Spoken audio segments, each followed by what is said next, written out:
दिसंबर का महीना आते ही बड़ी याद आती है मुझे मैरी और फिर उसके बड़े दिन की। बड़ा दिन यानी क्रिसमस।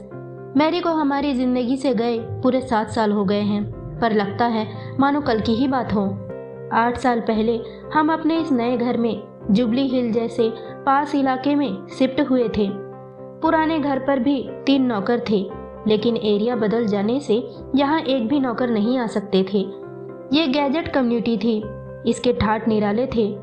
सुबह मेन गेट पर 4 और रात 6 सिक्योरिटी गार्ड तैनात रहते।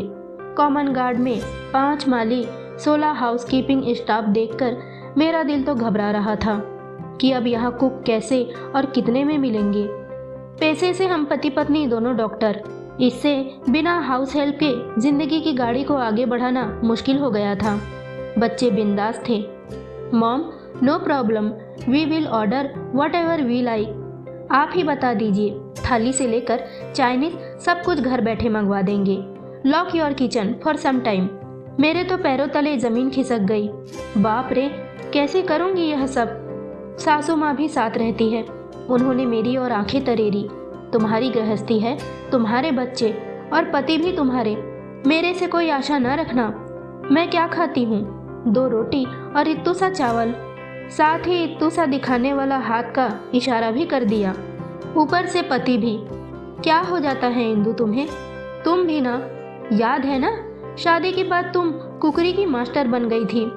तुम्हारे उस पुराने ओवन के कच्चे पिज्जा और बेक्ड वेजिटेबल याद है? किसी तरह निगलता था मैं बेचारा। मन तो किया कि इस बेचारे की गर्दन ही दबा दूं।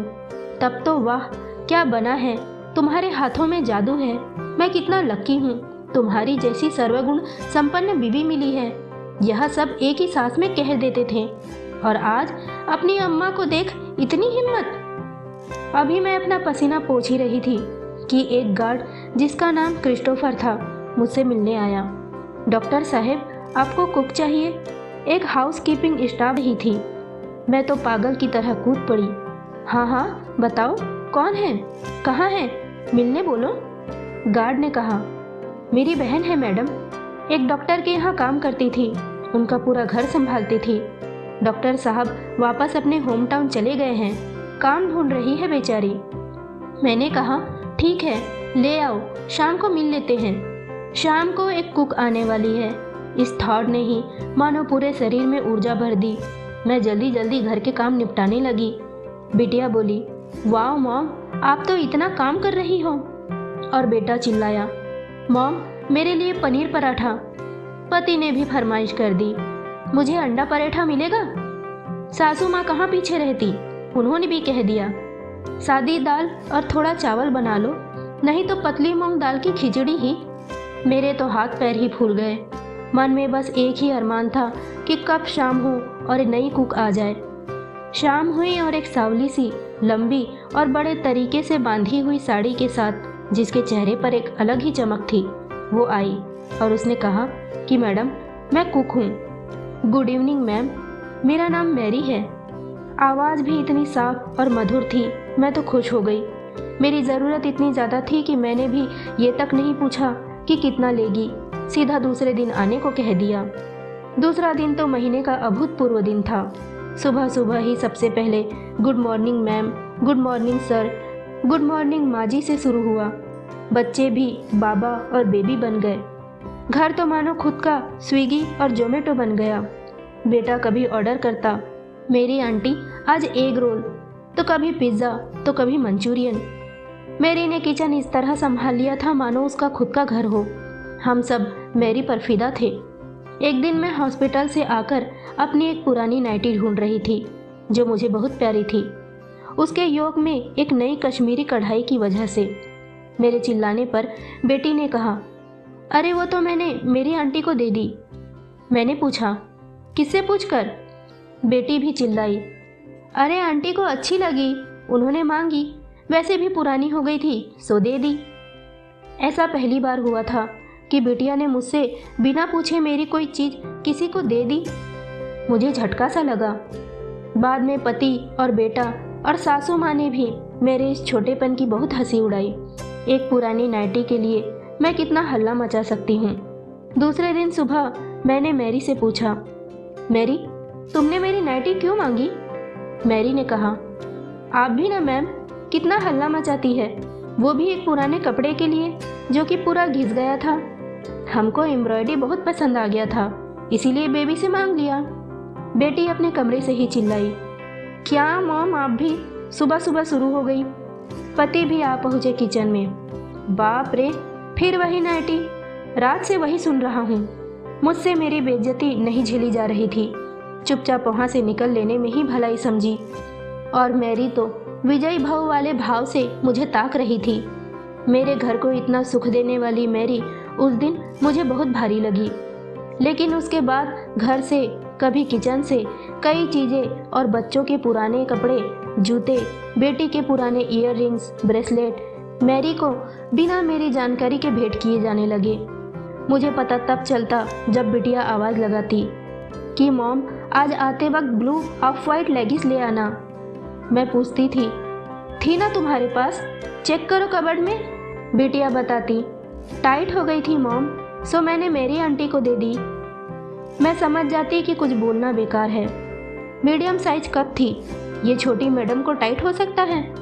मैं जानबूझकर कहती, इस बार मैं लार्ज लेकर आती हूँ, अगर मीडियम भी टाइट हो रही है तो। बिटिया गुर्राती, आर यू मैड, स्मॉल लाओ, मैं और लार्ज। इस तरह जिंदगी चल रही थी जिसमें सब खुश थे और सबके दिलो दिमाग पर मेरी आंटी छाई थी। पतिदेव भी मेरी मेरी कहते थकते नहीं थे। आए दिन बच्चों के दोस्त घर पर आते और मेरी आंटी के दीवाने बन जाते। इटालियन, चाइनीज, मुगलई, जो खाना चाहते मेरी आंटी पारंगत रूप से सब बना देती। उनके दोस्त भी अपने पुराने कपड़े और पुराने खिलौने लाकर देते। मैं मन ही मन सोचती कि ये क्या करती होगी इन सब का। तनख्वाह भी अच्छी खासी देते हैं, फिर भी चुपचाप टिप भी ले लेती है। मेरे दोस्तों ने समझाया, जब जिंदगी अच्छी भली चल रही है तो फिर क्यों सर खपाना।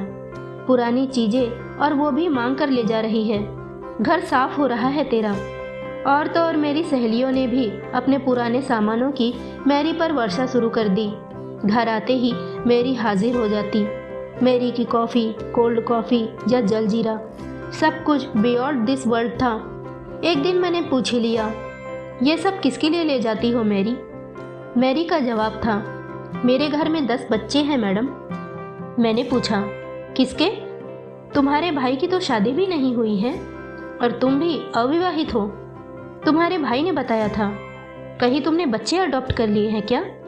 उसने ठीक से उत्तर नहीं दिया। किसी ने बताया था कि डॉक्टर साहब अपना पूरा घर मैरी के सुपुर्द कर गए हैं। खैर, मैरी चोर नहीं थी, बिना मांगे कुछ नहीं लेती थी। मेरे लिए इतना ही काफ़ी था। पलक झपकते ही 6 महीने बीत गए और दिसंबर का महीना आ गया। पहली तारीख से ही मैरी ने शुरू कर दिया था कि बड़ा दिन आने वाला है। तब बच्चों को पहली बार पता चला कि क्रिसमस को बड़ा दिन भी कहते हैं। रोज़ वो अपने घर पर एक केक बनाती और मेरे दोनों बच्चों के लिए उनका एक हिस्सा लेकर आती। मेरी बेटी इनू और बेटे ईशान ने अपनी गुल्लक तोड़ सारे पैसे, जो करीब 20,000 थे, मैरी को उसके बच्चों के क्रिसमस मनाने के लिए दे दिए, जिसका पता मुझे बहुत बाद में चला। पति से भी उसने 5,000 ऐंठ लिए। और तो और कभी अपना पर्स न खोलने वाली मेरी सासू माँ ने भी मैरी को 1,000 रुपये दिए। रोज़ वो बच्चों को बड़े दिन का कोई न कोई कहानी सुनाती। बच्चों ने घर पर मेहनत से और मेरी आंटी की मदद से घर पर एक सुंदर क्रिसमस ट्री बनाया और एक दिन अपने दोस्तों को बुला प्री क्रिसमस पार्टी भी दी। मुझे छोड़ घर में सब खुश थे और मैरी का गुणगान कर रहे थे। रोज़ घर पर नए नए तरीके के पकवान बनते और बच्चे स्कूल भी टिफ़िन लेकर जाते। देखते देखते 20 दिसंबर आ गया। उस दिन मैरी नहीं आई। खूब फ़ोन किया लेकिन किसी ने फ़ोन नहीं उठाया। उसके भाई गार्ड का भी कोई पता नहीं था। बच्चे बड़े उदास थे, ज़रूर मेरी आंटी बीमार होगी। 1 हफ्ते तक उसकी कोई खबर नहीं मिली। हम भी मजबूर थे, पर मैरी का कितना इंतज़ार करते। मैरी का रिप्लेसमेंट मेरी जैसी तो नहीं, पर एक ठीक ठाक बिहारी कुक थी जिसका नाम पूजा रानी था। मेरी बेटी इनू का तो रो रो कर बुरा हाल हो गया। 30 दिसंबर को स्कूल से आते वक्त उसे घर के गेट पर वो गार्ड दिखा जिससे मैरी और उसका भाई क्रिस्टोफर काफ़ी बातें करते थे। घर आकर बेटी और बेटे ने तुरंत उस गार्ड से अपनी मेरी आंटी की खैर खबर लेनी चाहिए। उसने बताया कि उसने उन्हें काफ़ी दिनों से नहीं देखा है, पर वो उनका घर जानता था। इनू और ईशु तो अपनी मेरी आंटी से मिलने के लिए पागल हो रहे थे और उसके घर भी जाना चाहते थे। मैं उन्हें अकेले मेरी के घर नहीं भेजना चाहती थी। शाम को पति भी आ गए और उन्होंने भी मेरी के घर जाने की इच्छा जताई। उसे फ़ोन फिर ट्राई किया जो स्विच ऑफ बता रहा था। मुझे जहाँ सब कुछ मेरी की चालाकी लग रही थी, वही सबको यह लग रहा था कि मेरी कोई मुसीबत में है। डॉक्टर मैथ्यू का घर ढूंढते हुए हम बच्चों के साथ मेरी आंटी के घर पहुँचे। नए साल के पहले अंधेरा, वो भी बड़ा दिन मनाने वाली मेरी के यहाँ। दरवाज़ा खटखटाने पर एक लड़की ने दरवाज़ा खोला। उसे देख मेरी आंखें फटी की फटी रह गई। ये तो वही लड़की थी जो 1 साल पहले तक घर के आसपास वाले सिग्नल में भीख मांगती थी। उसने जो फ्रॉक पहन रखी थी वो मेरी कश्मीरी कढ़ाई वाली नाइटी से बड़ी सुघड़ता से बनाई गई थी। हमें देखकर वह बेचारी डर गई और चिल्लाई, मम्मी वो लोग शायद फिर आ गए। उसका चिल्लाना सुनकर टार्च हाथ में लिए एक सौम्य से बूढ़े व्यक्ति और लंगड़ाता हुआ क्रिस्टोफर आया। हमें देखकर बोला, अरे डरो मत, ये तो इनू दीदी और ईशु बाबा हैं, साहब और मैडम भी है। इनू ईशु नाम सुनते ही अंदर से करीब 10 बच्चे कोरस में ईशु बाबा इनू दीदी चिल्लाते हुए आए। उन सभी ने ईशु इनू के पुराने कपड़ों से बनाए बड़े सुंदर कपड़े पहन रखे थे। अंदर से एक कराहने की आवाज़ आई, कौन है ब्रदर? बच्चे चिल्लाए, ईशु बाबा, इनू दीदी और उनके मम्मी पापा। मैरी बिस्तर पर लेटी थी। उसके चेहरे पर मार के निशान थे और हाथ पैर पर पट्टियां बंधी थी। बच्चे अपने मैरी आंटी से लिपट कर रोने लगे। मेरे पति यह सब देख अवाक थे। डॉक्टर मैथ्यू ने बताया कि मैरी को मदर टेरेसा बनने का पागलपन है। दोनों भाई बहन स्ट्रीट चिल्ड्रन और स्ट्रीट डॉग को सहारा देने की भरपूर कोशिश करते हैं। जब तक वो यहाँ थे उनकी भरसक मदद करते थे। बहुत समझाया था इनको, पीपल आर नॉट गुड, ऐसा कुछ नहीं करने का। आपके बारे में मैरी ने बताया कि आप लोग उसका बहुत मदद करता है। 2 महीना पहले सिग्नल से भीख मांगने वाले 10 बच्चों को घर पर ले आई। एक पूरा गैंग था जो उनसे भीख मंगवाता था। जब उस गैंग को बच्चों के इस ठिकाने का पता चला तो इसी महीने की 20 तारीख को घर आकर मैरी और क्रिस्टोफर को खूब मारा, फ़ोन भी तोड़ दिया। ये तो गनीमत है कि मेरे पड़ोसी आ गए और बच्चों को बचा लिया। मैं भी खबर मिलते ही दूसरे दिन आ गया। तब से हम लोग शाम से ही सारी लाइट बुझाकर घर के अंदर छुपकर बैठते हैं ताकि किसी को पता भी न चले कि अंदर कोई रहता है। सारे बच्चे लगातार ईशु भैया और इनू दीदी को प्यार कर रहे थे। मैं अब आत्मग्लानि से आंखें झुकाए लगातार मैरी को मदर टेरेसा की तरह देख रही थी। उस दिन पति और डॉक्टर मैथ्यू ने 30 तारीख को ही सारे बच्चों के साथ वही खूब अच्छा और यादगार क्रिसमस मनाया। मेरी भी आंखों में हजारों सितारे चमक रहे थे। शायद ऐसा बड़ा दिन उस दिन से पहले कभी नहीं आया था। उसके बाद मैरी ने सभी बच्चों को अच्छा शेल्टर, यानी किसी को अच्छे घर में अडॉप्शन तो किसी को अच्छे मिशनरी स्कूल में दाखिला दिलाकर हमारा शहर छोड़ दिया। आज भी दिसंबर माह मैरी की याद दिलाता है और हम सबकी आंखों में जुगनू चमकने लगते हैं।